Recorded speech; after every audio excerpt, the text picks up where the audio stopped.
إذا تشوي بتنور الحطب دجاج أو سمك ينطي طعم رهيب، يعني تحسه يطلع الأكل بلذة أحسن من تنور الغاز بهواي.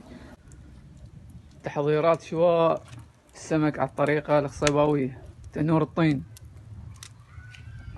هسه حاليا ننتظر التنور تهدى النار مالته، نار خفيفة على مود لا يحترق السمك. هسه إذا ننزله على هاي النار يحترق كل السمك، وهذا السمك الزين.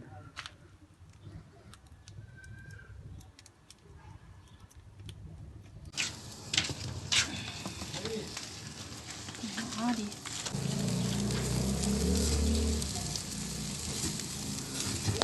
وهاي المشوية الثانية. وألف عافية.